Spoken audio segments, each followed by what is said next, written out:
Good morning students. आज मैं different article 2 का 5th पार्ट पढ़ाने जा रहा हूँ।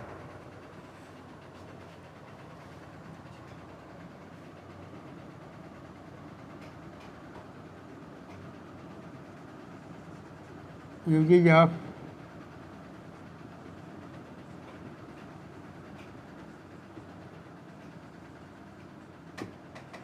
डेफिनेट आर्टिकल द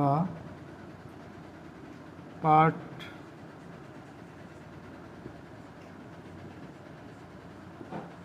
ठीक।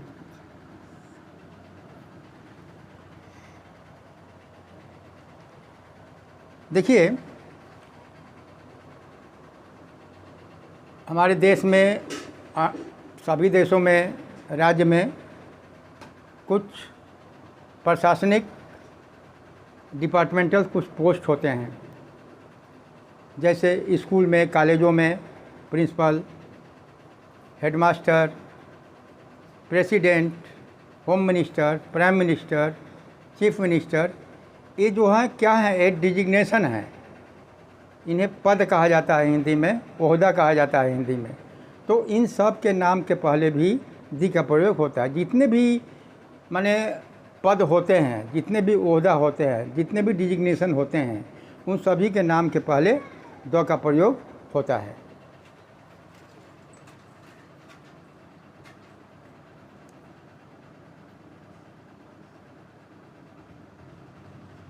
लिखते हैं the is used before as follows. मैं एक ही बार में लिख दिया। अब देखिए, number 1, before the designation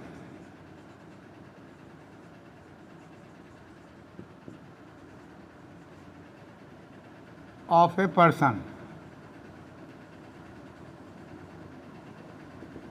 example देखिए, मैंने जितने भी लोगों के जो पद होते हैं, ओहदा होते हैं, उनको डिजिग्नेशन कहा जाता है। तो जैसे आपका home minister, prime minister, head master, principal, vice chancellor, president, ये क्या है, डिजिग्नेशन है किसी व्यक्ति के। तो उनके नाम के पहले भी दी का प्रयोग होता है। एग्जाम्पल देखिए, जैसे president, chief minister,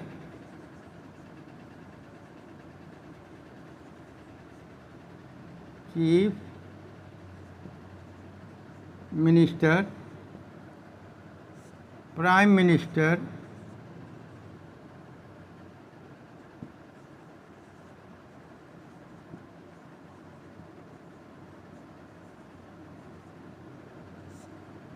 principal,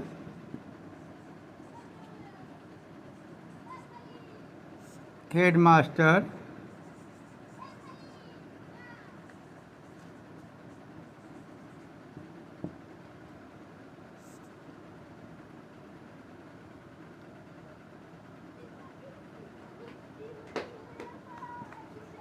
home minister,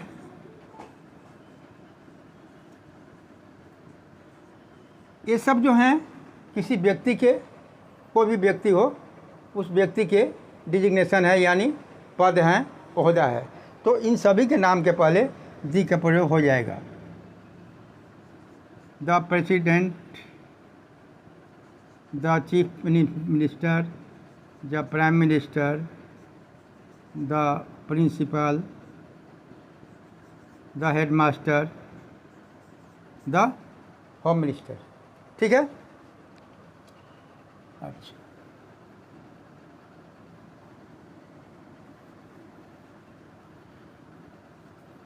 इसके आगे है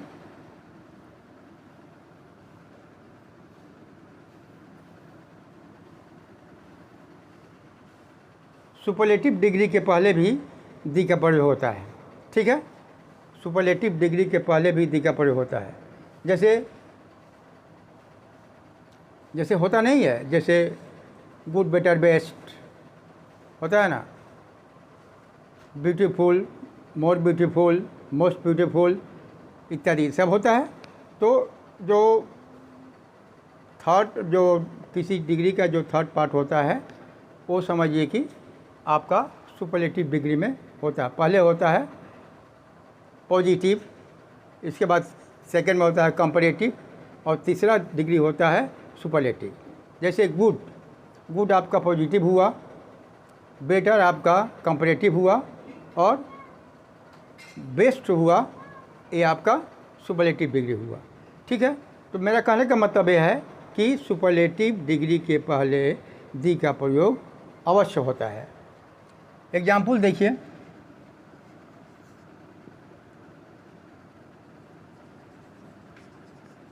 बिफोर द सुपरलेटिव डिग्री। ठीक है,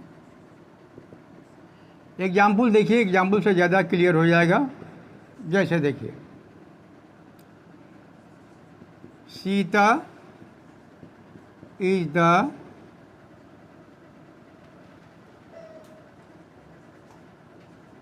मोस्ट ब्यूटीफुल गर्ल।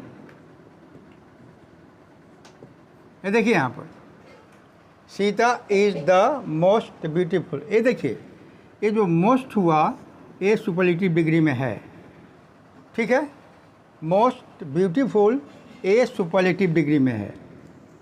ठीक है, इसलिए इसके पहले दी का प्रयोग हो गया। और दूसरा देखिए,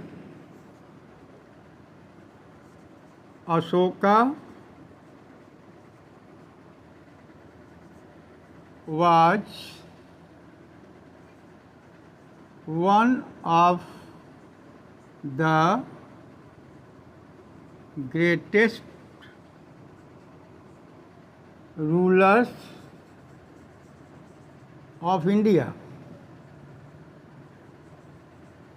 हिंदी मीनिंग होता है अशोक भारत का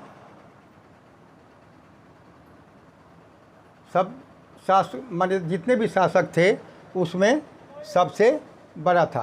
तो ये जो ग्रेटेस्ट हुआ ये सुपरलेटिव डिग्री है। ठीक है, ग्रेटेस्ट जो है, ग्रेट, ग्रेट, ग्रेटर, ग्रेटेस्ट, ये जो ग्रेटेस्ट जो है ये सुपरलेटिव डिग्री में है। तो इसके पहले भी दी का प्रयोग अवश्य होगा। और देखिए,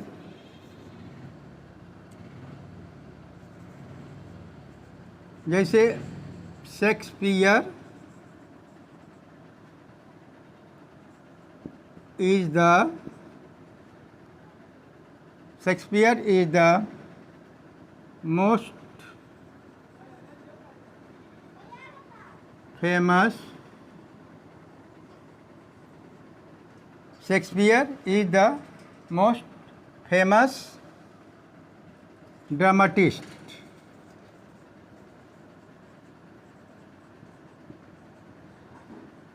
ड्रामाटिस्ट, देखिए Shakespeare is the most famous, ये जो मोस्ट फेमस हुआ ये सुपरलेटिव डिग्री में है।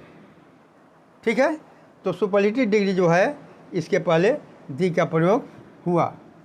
ठीक है, और देखिए,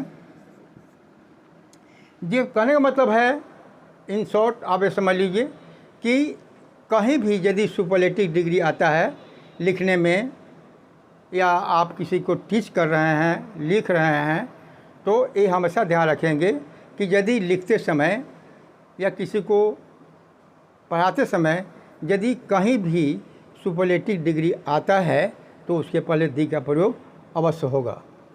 ठीक है, और देखिए, इंग्लैंड is the richest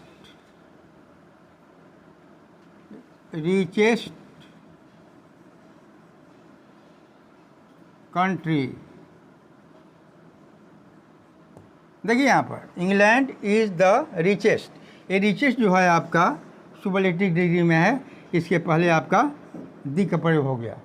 ठीक है, तो मतलब आप इतना ही ध्यान रखेंगे कि सुपरलेटिव डिग्री के पहले द का प्रयोग अवश्य होगा।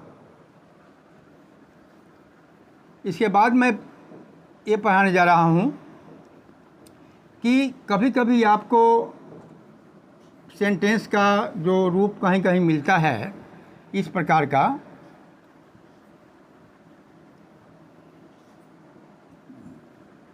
कहीं कहीं आपको एक प्रकार का सेंटेंस मिलता है जिसका फॉर्म होता है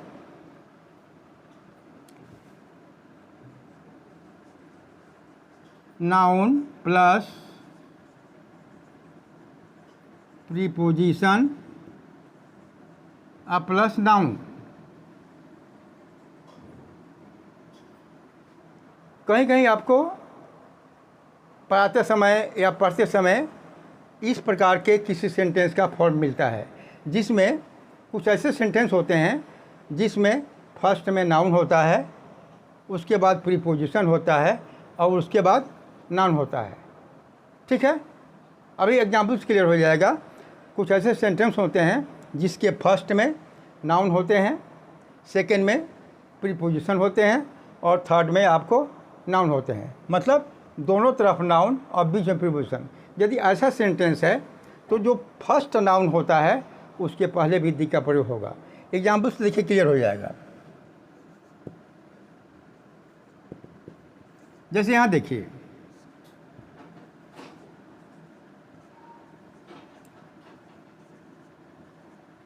यहाँ देखिए टी ऑफ आसाम। देखिए यहाँ पर ध्यान दीजिए, टी ऑफ आसाम। देखिए ये फॉर्म है कि नहीं, देखिए टी आपका नाउन है, ठीक है, ऑफ आपका प्रीपोजिशन है, ठीक है, और आसाम आपका नाउन हो गया, हुआ ना। तो दोनों तरफ नाउन होता है और बीच में प्रीपोजिशन होता है। कहीं कहीं ऐसे सेंटेंस होते हैं, तो इस बात को ध्यान रखना होगा कि यदि किसी सेंटेंस का फॉर्म या किसी सेंटेंस का रूप इस प्रकार हो कि पहले नाउन हो, उसके बाद प्रीपोजिशन हो, उसके बाद नाउन हो, तो पहला जो फर्स्ट नाउन जो होता है उसके पहले दी का प्रयोग होगा।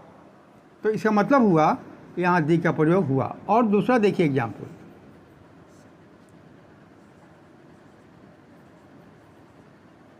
Gold of India. यहाँ देखिए गोल्ड आपका नाउन है, ठीक है, ऑफ आपका प्रीपोजिशन हुआ और इंडिया आपका नाउन हो गया, ठीक है। तो ये जो सेंटेंस का जो फॉर्म है उससे बिल्कुल माने बिल्कुल आपको लागू हो रहा है। पहले नाउन है, इसके बाद प्रीपोजिशन है, इसके बाद आपका इंडिया है। देख रहे हैं ना, दोनों तरफ नाउन है, बीच में ऑफ है, तो फर्स्ट नाउन के पहले दी का प्रयोग होगा। और देखिए जैसे यहाँ देखिए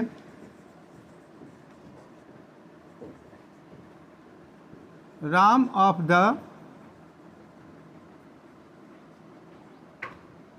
रामायण इज एन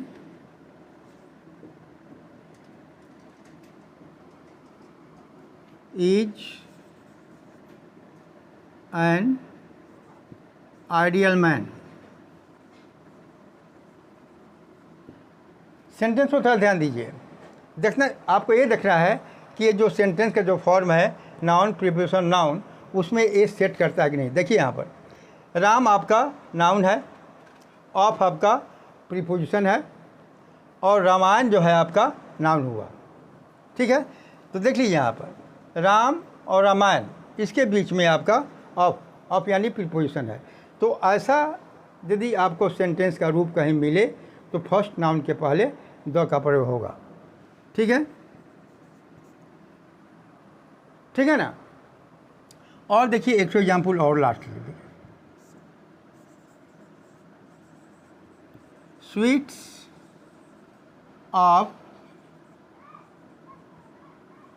गाया इज फेमस। देखिए चौथा एग्जाम्पल देखिए, ये स्वीट्स, स्वीट्स आपका नाउन है, ऑफ आपका प्रीपोजिशन है और गाया आपका नाउन है। ठीक है, तो कहीं कहीं आपको सेंटेंस इस फॉर्म में, इस रूप में भी मिलते हैं जिसमें पहले में नाउन होता है, उसके बाद प्रीपोजिशन होता है, उसके बाद नाउन होता है। तो फर्स्ट नाउन के पहले द का प्रयोग अवश्य होगा। ठीक है,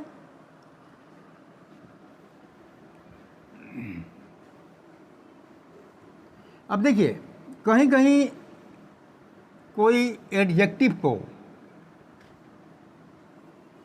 कहीं कहीं किसी एडजेक्टिव को नाउन की तरह प्रयोग किया जाता है।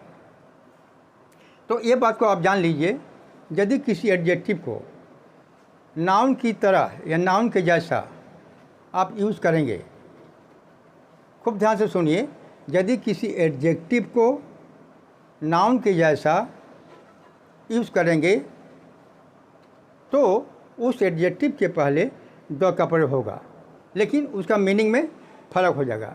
देखिए एग्जाम्पल आप समझिए, पहले मैं लिख देता हूँ, before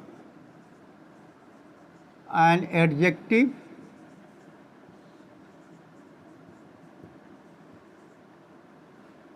before an adjective used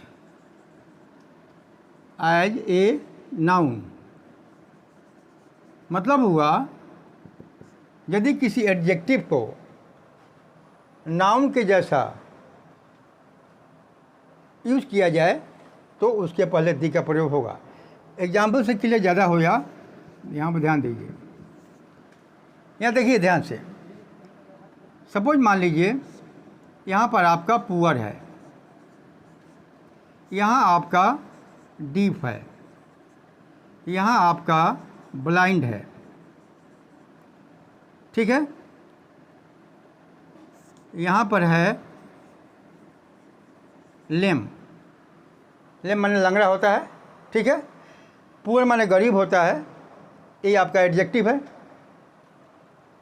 poor माने गरीब, एडजेक्टिव का आपको डिफिनेशन पढ़ाया गया है ना, कि जिस वर्ड से किसी व्यक्ति, वस्तु या स्थान क्या गुण या अवगुण मालूम होता है, आप उसी को एडजेक्टिव कहते हैं। एडजेक्टिव वो शब्द है जो किसी व्यक्ति या वस्तु के गुण, अवस्था का ज्ञान कराता है। तो देखिए पुअर, पुअर कहने से गरीब, पुअर माने गरीब होता है, तो पुअर कहने से आप क्या समझते हैं? इसका मतलब है, पुअर कहने का मतलब होता है गरीब, या किसी व्यक्ति की अवस्था का ज्ञान होता है कि कोई व्यक्ति गरीब है। डीफ यानी बहरा, इससे आप क्या समझते हैं? इसका मतलब है डीफ जो है, डीफ माने बहरा जो होता है, यह किसी व्यक्ति का गुण है या अवगुण है कि कोई व्यक्ति बहरा है, कहाँ से नहीं सुन सकता है। ये भी एडजेक्टिव हुआ। ब्लाइंड यानी अंधा, कोई जो व्यक्ति आप जो माने जिसको दिखाई नहीं पड़ता है, आप उसको क्या कहते हैं? ब्लाइंड, अंधा कहते हैं। लेम, लंगड़ा, जो लंगड़ा कर चलता है, जो लंगड़ा कर चलता है आप उसे बोलते हैं लंगड़ा। तो ये सब क्या है? एडजेक्टिव है। अभी जो है ये पूरा का पूरा कंप्लीटली आपका एडजेक्टिव है, लेकिन जैसे ही, अब केवल एडजेक्टिव है, लेकिन जैसे ही इसके पहले हम द का प्रयोग, द लगा देंगे, वह आपका नाउन हो जाएगा। तब उसका मीनिंग क्या हो जाएगा? यदि यहाँ पर द लगाते हैं, देखिए यदि यहाँ पर हम द लगा दिया तो क्या हो गया? The poor. तो द पुअर का मतलब हो जाएगा पुअर पीपुल, इसका मीनिंग हो जाएगा पुअर पीपुल माने लोग। ठीक है, तब यह जो है, यह जो एडजेक्टिव पुअर था, और यदि द लगा दिया तो इसका मतलब होगा पुअर पीपुल, यानी माने गरीब लोग। ठीक है, केवल गरीब नहीं रहेगा। और देखिए यदि यहाँ पर द लगा दिया तो इसका मीनिंग हो गया डीफ पर्सन, तब ये नाउन हो गया डीफ पर्सन यानी बहरा आदमी। ठीक है, यदि यहाँ पर हम दी लगा दिया ब्लाइंड, तब ये हो जाएगा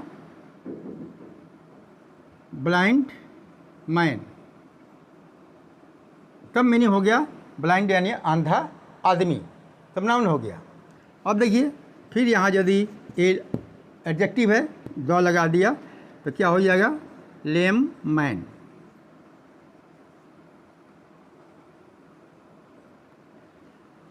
ठीक है, तो ध्यान दीजिए लेम मैन, तब ये नाउन हो गया।